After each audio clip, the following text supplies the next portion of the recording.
Hi, this is Topaz. Welcome to my film series review, volume 12. Again, I'm reviewing the Hitchcock collection, okay, and of course, and my last review was, of course, Torn Curtain.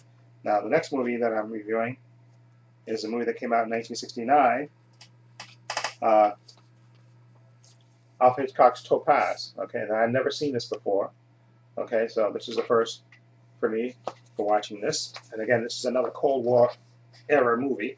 Okay, and this one is a little bit more complicated than Torn Curtain was. This one's a little bit more a little bit longer and a little bit more complicated. Okay, and basically this is sort of about a French intelligence agent who becomes embroiled in the Cold War politics. Okay, because he gets drafted by the Americans to actually go to Cuba and spy for them. Okay, what basically happens in the movie is a Russian agent, he defects. Okay, and he defects, and he basically tells the Americans that, listen, the French have a spy, somebody that's spying, helping them spy. You know, French have a spy that's working with the Russians. Okay, and it's so they have a contact. The lead agent that's in charge is played by John Forsythe. Okay, he plays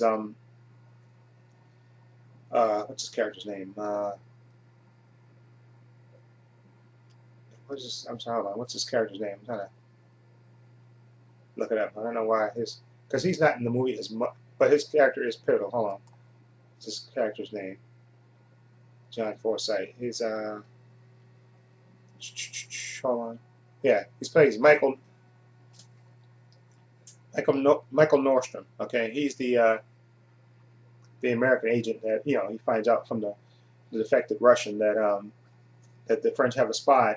So what he has a friend, a French agent named Andre Devereaux, played by Frederick Stafford.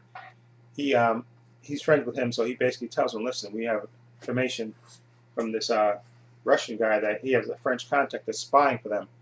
Okay, and we need you to go to Cuba to actually find out what exactly the Russians are doing down there. Like I said, this is pre-Cuban Missile Crisis, so kind of ties in with that. And okay, so basically he has to send him to because actually he basically I'm sorry, he back up. He hires him first to I guess he spy on these on the Cubans that are there in America, to find out what their plans are with the Russians, because he has a tip that the Russians, they have their agreement, okay, at a certain hotel where the Cubans are staying at, and he has a spy basically go in and photograph it, and then of course he becomes alarmed at what he sees, and basically he agrees with the Americans that he'll go to, since he has contacts in Cuba, okay, that he'll go there and try to find out exactly what the agreement is between the Russians and the Cubans. So he goes down there, and he has a contact, basically a old love, I guess, not an old love, I guess, but an agent down there that he's real familiar with. Her name is Juanita de Cordova. Again, that's her name. Of course, you can tell they're more than friends. Of course, they're lovers. Of course, and it's no big secret about that. And she has her contacts that spy for her. And like I said, she's part of his network of spies. So, they pass on information, and basically he gets the information that he needs. Okay, and it leads to another conspiracy. Okay, and this movie is, like I said, it's kind of, you have to pay attention, because it gets, it's one thing leads to another thing, which leads to another thing. Okay, but I think you get good performances from everybody in the cast, and I guess there's no real, well, I guess the main character would be Frederick Stafford, who plays Andre Devereaux, the French agent, and he's really good. And I also liked Karen Durr, who plays Juanita, his contact in Cuba. Okay, and she's really good as well. You have John Vernon in there. He plays, believe it or not, he plays Cuban, I think Cuban general or something like that in there, in the army of that he's in New York at one point in the movie, that he's back in Cuba in another point in the movie, and then you have, of course, John Forsythe, who's the contact, who helps sneak the Russians out of the defecting Russians out of Russia, and then he enlists the French agent to spy on the Russians in Cuba. Okay, and then, of course, that leads to them trying to find out who the French double agent is. Okay, and like I said, it's complicated. You have to pay attention, because it gets, for one thing, it goes from one thing to another thing to another thing. Okay, but I think you get good performances from everybody in the cast. You just have to pay attention because it gets a little complicated. But I liked, like I said, I liked the guy who played the French agent. I thought he was really good. And of course, he has uh, a wife, a guy, Nicole Darrow, who plays his wife, Danny Robin, who her character's kind of she's kind of doesn't want her husband spying as much. She kind of wants him to get away from that, and she wants, because they live in New York currently, no, Washington, excuse me, and she kind of wants to go back to Paris. She's kind of annoying. Okay, and there's something later that she does in the movie that's really, really annoying. Okay, but I don't want to spoil that. But I think you get good performances from that. Like I said, Frederick Stafford, who plays Andre Devereaux, he's good. And especially, like I said, Karen Darrow, who plays Juanita, his Cuban agent, who's, that they're lovers, of course, and they have a nice chemistry between each other and stuff, and you can tell they're really extremely close.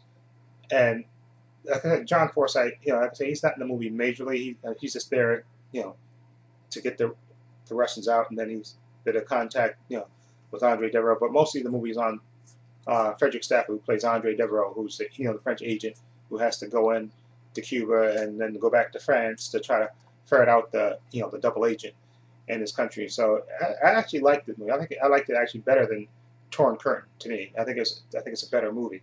Okay, I would give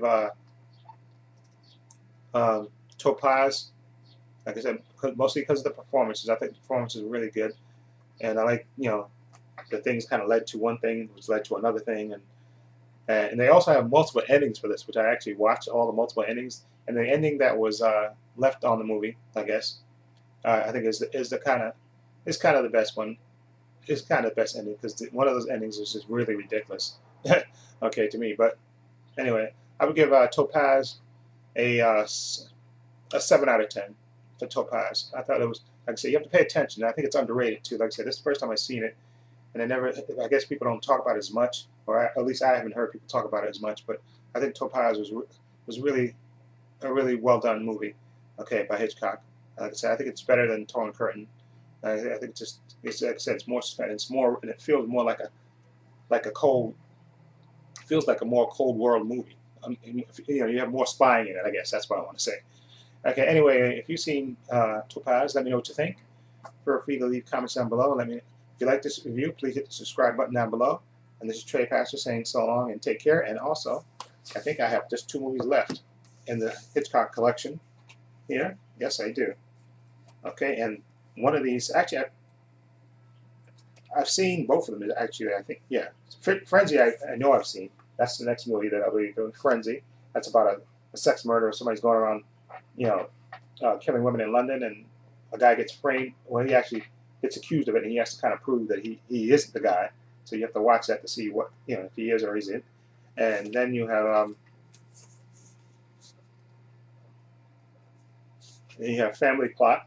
Okay, starring Bruce Dern and what's her name? Karen Black, Barbara Harris, and William Devane. There you got Family Plot, and I think that's the last movie that Hitchcock directed. I think it is. Okay, there it is, Family Plot, which I actually saw a long time ago. Okay, and when I review this movie next week, I'll tell you, because there's a special reason why the leads were picked for that movie that I remember. Okay, but anyway, it's Trey Pastor saying so long and take care.